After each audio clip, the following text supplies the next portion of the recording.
Peoples party की तरफ से शिकायत की उम्मीद नहीं थी। सियासी मुखालिफत को दुश्मनी में बदलना नहीं चाहिए। आज़ाद कश्मीर में पाकिस्तान पीपल्स पार्टी की हुकूमत थी जो अवाम की उमंगों पर पूरा नहीं उतर सकी। मुस्लिम लीग नून के सदर नवाज शरीफ का मरी में पार्लिमानी पार्टी इजलास से खिताब। कहा, माजी में जिन्होंने नारे लगाए वो सब बेकार गए। अवाम ने एक बार फिर नून लीग पर एतमाद का इजहार किया है। पंजाब में तरक्की की बुनियाद शहबाज शरीफ ने रखी, मरीम नवाज ने आगे बढ़ाई। पाकिस्तान आगे बढ़ रहा है, पीछे नहीं जा रहा। आज़ाद कश्मीर का नया वज़ीर आज़म कौन होगा, मुतादिद नामों पर गौर। आज़ाद कश्मीर पार्लिमानी पार्टी ने हतमी फैसले का इख्तियार नवाज शरीफ को दे दिया।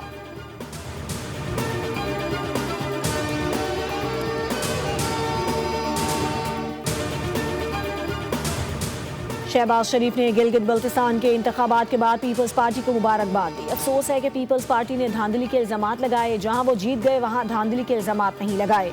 वज़ीर आला पंजाब का मुस्लिम लीग नून आज़ाद कश्मीर की पार्लिमानी पार्टी के इजलास से खिताब। सिंध की सूरत हाल पर भी तनकीद। कहा, सिंध की सड़कें टूटी हुई हैं। वहाँ 17 साल से पीपल्स पार्टी की हुकूमत है, लेकिन बसें और सड़कें खस्ताहाल हैं। पीपल्स पार्टी सफाई का वादा भी नहीं कर सकी क्योंकि सिंध में गंदगी है। आज़ाद कश्मीर के अवाम ने इंतशार और तशद्दुद की सियासत को मुस्तरद कर दिया।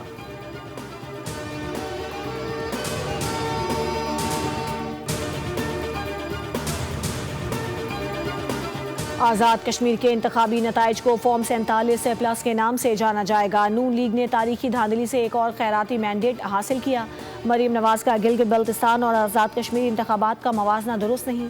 सिंध के सीनियर वजीर शर्जील इनाम मेमन का नवाज शरीफ और मरीम नवाज की गुफ्तगू पर रद्द-ए-अमल। एक्स पर लिखा कि जाली मैंडेट से हुकूमत तो बन सकती है, लेकिन अवाम में मकबूलियत नहीं मिलती।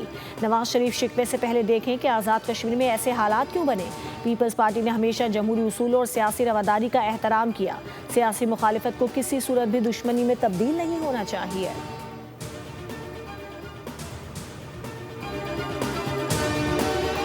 मिस्र की भी मक्का मुआहदे में शिरकत मुमकिन है।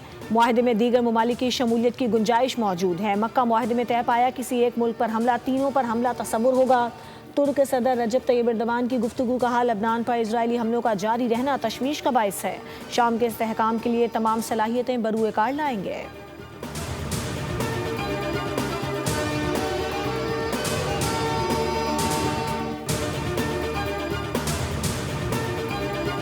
अमरीकी सदर ने अपना हुर्मुज़ को जल्द अमरीका का हिस्सा करार देने का ऐलान कर दिया। डोनाल्ड ट्रंप का न्यूयॉर्क में तकरीब से खिताब। कहा, ईरान को बुरी तरह शिकस्त दे दी है।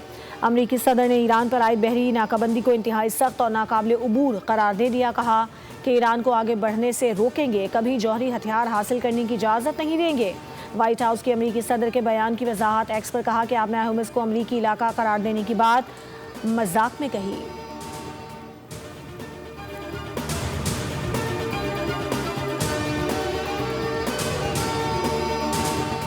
अमीर जमात इस्लामी हाफिज नईमुर रहमान का आज से लाहौर में वज़ीर आला हाउस पंजाब और चारों सूबाई गवर्नर हाउसेस के बाहर एहतजाज का ऐलान। कहा, बदतरीन सिस्टम के खिलाफ सड़कों पर निकलना होगा।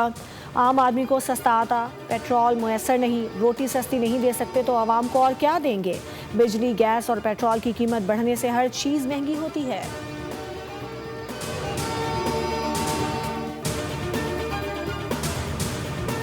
और कानून हाथ में लेने की किसी को इजाज़त नहीं। वज़ीर इत्तलात पंजाब अज़मा बुखारी की मीडिया से गुफ्तगू। कहा, एहतजाज ज़रूर करें लेकिन सड़कें बंद करने की इजाज़त नहीं।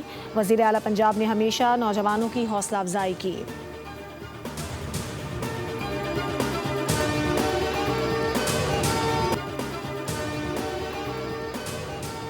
आबनाए हुर्मुज़ खोलने या बंद करने का इख्तियार सिर्फ ईरान के पास है। आबनाए हुर्मुज़ से मुतालिक अमरीकी सदर डोनाल्ड ट्रंप के बयान पर ईरान का सख्त रद्द-ए-अमल। ईरानी नायब वज़ीर ख़ारजा काज़िम ग़रीबाबादी ने कहा कि ईरान अमरीकी धमकियों या ताकत से खौफज़दा नहीं। आबनाए हुर्मुज़ के मुस्तक़बिल का फ़ैसला सिर्फ ईरान अपने इख्तियार से करेगा। ईरानी वज़ीर ख़ारजा अब्बास अराग़ची ने अमरीका से दोबारा मुज़ाकरात शुरू करने की भी तरदीद कर दी। कहा कि ऐसा भी कोई फ़ैसला नहीं हुआ।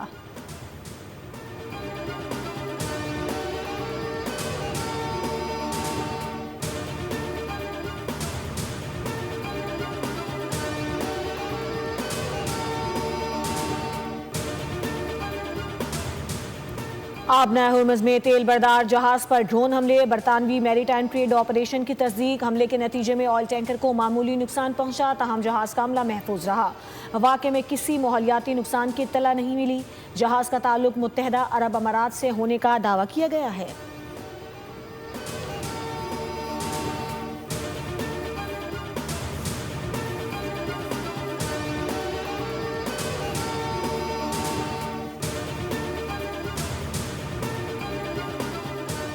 यमन की अहम बंदरगाह अल-मुखा पर हौसी बागियों का हमला, ड्रोन और बैलिस्टिक मिसाइल ताकतिए तजारती जहाज़ों को निशाना बनाया गया। बंदरगाह पर लंगर अंदाज 2 कार्गो बहरी जहाज़ों में आग लग गई। 2 यमनी सिक्योरिटी एहलकारों समेत 6 अफराद शहीद। यमनी हुकूमत के मुताबिक हालिया कशीदगी में हौसी बागी अब तक अल-मुखा पर मजमूई तौर पर 40 बैलिस्टिक मिसाइल और मुतादिद ड्रोन्स के जरिए हमले कर चुके हैं।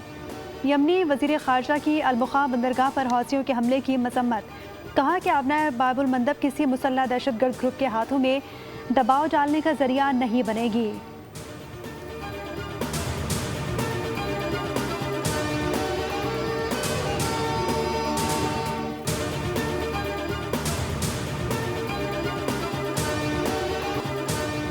गुड्स ट्रांसपोर्टर्स की मुल्कगीर हड़ताल जारी, अशिया की तरसील और बरामदी और दरामदी सामान के कंटेनर्स की नकलो हरकत बदस्तूर मुअत्तल।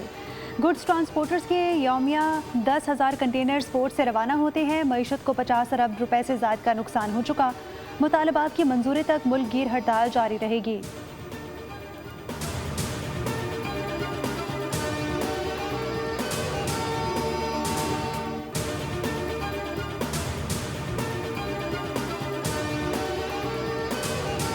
ताजिर मीर रजा कत्ल केस, तफ्तीशी अफसर अदालत में पेश। समाअत के दौरान तफ्तीशी अफसर ने बताया कि तफ्तीश आगे बढ़ाने के लिए मकतूल की सिम दरकार है।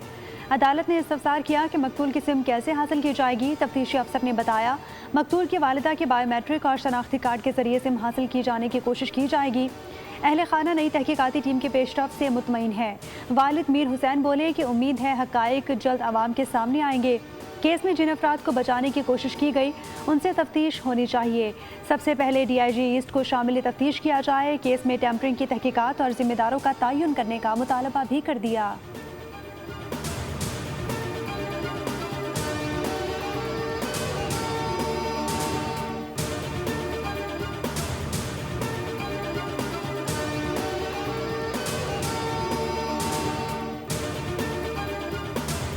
मुस्तफ़ा आमिर कत्ल के सेशन अदालत मुंतकिल करने की दरख्वास्त मुस्तरद। मुकदमात के मुश्तरका ट्रायल की दरख्वास्त मंजूर। अदालत का मुलजिम अरमगान और दीगर के खिलाफ 5 केस यकजा करने का हुक्म।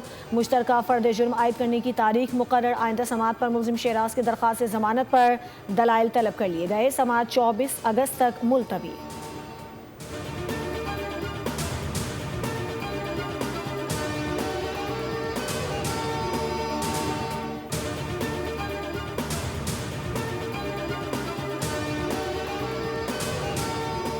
खुला लेने वाली बीवी के कातिल वसीम अब्बास की सजाए मौत बरकरार। सुप्रीम कोर्ट ऑफ पाकिस्तान का खवातीन के हुकूक के तहफ़्फ़ुज़ पर तारीख़ी फैसला। 3 रुकनी बेंच के फैसले में जस्टिस मोहम्मद हाशिम खान काकड़ ने तहरीर किया कि खुला औरत का आईनी हक है और इस पर तशद्दुद आइन पर हमला है।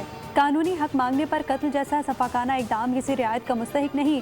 फॉरेंसिक सबूतों और गवाही की रोशनी में आला अदालत ने ट्रायल कोर्ट और लाहौर हाई कोर्ट के सजाए मौत के फैसले की तौसीक कर दी।